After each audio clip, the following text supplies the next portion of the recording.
que é o nosso coração e produza 100 por 1. É o que nós te pedimos no nome de Jesus. Repreenda, meu Deus, o inimigo, para que ele não tome agora nenhuma mente, nenhum coração, para distorcer o entendimento da tua palavra. E assim, todos nós, a começar de mim, neste altar, sejamos beneficiados pelo poder da tua palavra. É o que te pedimos no nome de Jesus. E quem crê assim, diga amém. Glória a Deus. O ministério de Jesus, irmãos, está repleto de lindas lições. Não, tem água aqui. Só vou trocar de lugar. Fica mais prático.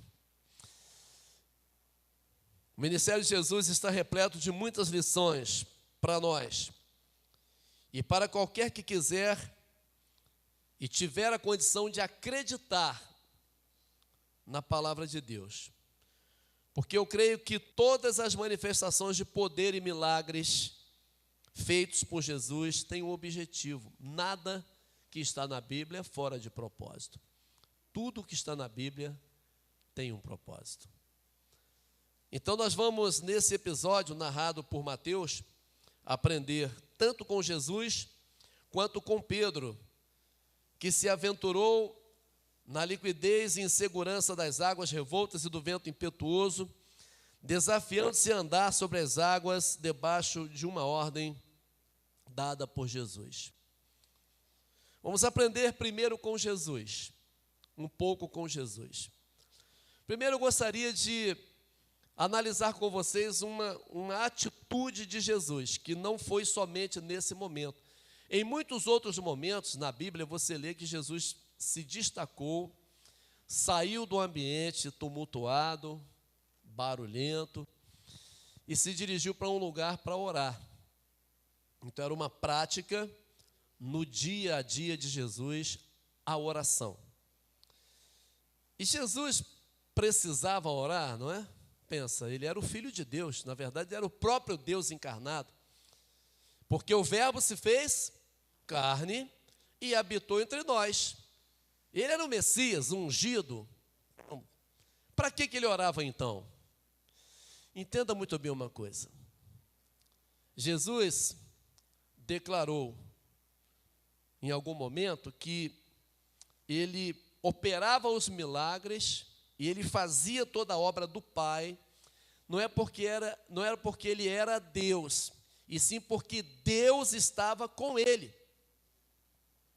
Jesus orou em muitos momentos importantes da sua vida, do seu ministério, da sua caminhada. E nesse momento, Jesus vai orar também. Eu quero pensar com você quais foram as razões pelas quais Jesus, ao terminar o seu expediente, foi orar. Eu vou chamar de expediente, né? Mais um dia de expediente na vida de Jesus.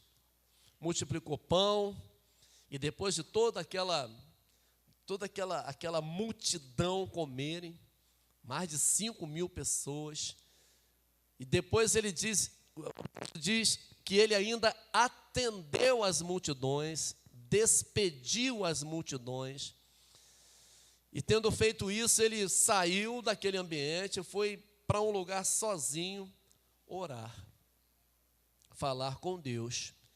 Deixa eu elocubrar aqui junto com você a respeito disso, né? Por que ele foi orar? A oração é uma arma poderosa contra o inimigo. E Jesus tinha inimigo. Você tem inimigos. Nós temos inimigos. Agora, de todos os inimigos que nós temos, excetuando-se Satanás, já vou te dar a dica, excetuando-se Satanás, qual é o seu maior inimigo? Quem arrisca? Eu mesmo sou o meu maior inimigo. Por isso, eu creio que Jesus foi orar. Deixa eu dizer uma coisa para você interessante, importante. Talvez você já tenha notado, que você é um leitor da Bíblia aqui, você está sempre sendo incentivado a estudar a Bíblia. Você vê que esse relato de Jesus andar sobre as águas ele está em Mateus, em Marcos e em João. Lucas não conta essa história, está em Mateus, Marcos e João. E cada um deles conta detalhes diferentes dessa história, desse acontecimento. O mais longo e o mais detalhado é o de Mateus, que a gente acabou de ler, que além de falar sobre a questão de Jesus andar sobre as águas, ainda aborda o comportamento de Pedro, que não é abordado nos outros dois relatos, que Pedro andou sobre as águas e tal. Então, no Evangelho de João, onde esse texto, onde o evangelista conta essa história, no capítulo 6 de João, se não me falha a memória, deixa eu... 6 de 15 em diante, no versículo 15, fala que depois que Jesus fez aquilo tudo, ele ouviu dizer que as pessoas iam até ele para fazer o quê? Para torná-lo rei. Jesus ficou sabendo que estavam para vir com a intenção de fazê-lo rei, como? À força. Não era por uma escolha. Eu não quero, mas o Senhor tem que ser nosso rei. Mas eu não quero, eu não vim para isso, mas a gente quer que o Senhor seja nosso rei. Mas eu não quero, eu não vim ser um rei assentado num trono de ouro ou prata, administrando um país, uma nação. O meu reinado é outro, eu sou um rei com uma estrutura diferente. Mas as pessoas queriam fazê-lo rei à força, porque havia uma necessidade. As pessoas eram oprimidas, estavam debaixo do governo romano, e Roma tinha fama, de ser cruel, ser terrível. Até um soldado romano, se ele olhasse para você assim, dissesse assim: olha, você vai carregar essa carga para mim agora 1 milha, e pronto, você não pode questionar, você ia botar a carga nas costas e levar. Se aquele soldado romano amanhecesse um dia assim meio virado, disse assim: hoje eu estou a fim de bater na cara de algumas pessoas, ele encontrasse você na rua, batia na sua cara, porque ele era um soldado romano, e pronto.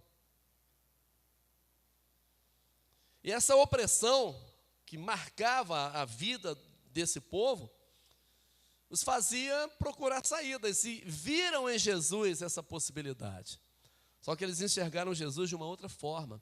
Eles enxergaram Jesus como alguém que veio para livrá-los dos seus problemas terrenos, dos seus problemas governamentais, dos seus problemas financeiros, dos seus problemas de ordem econômica, física.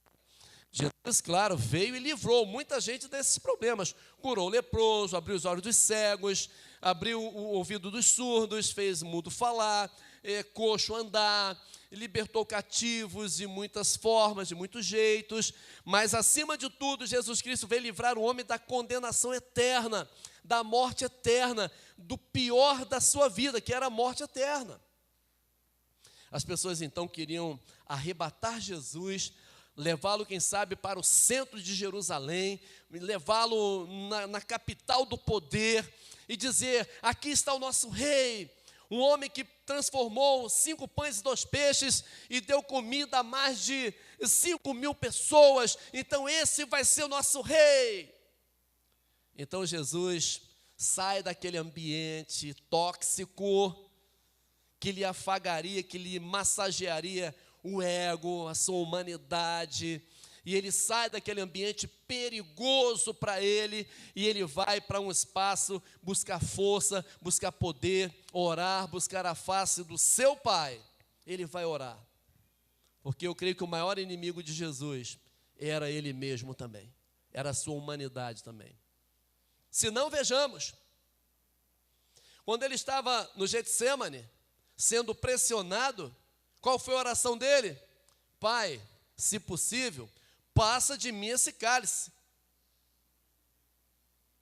Mas imediatamente ele diz: todavia, seja feita a tua e não a minha vontade.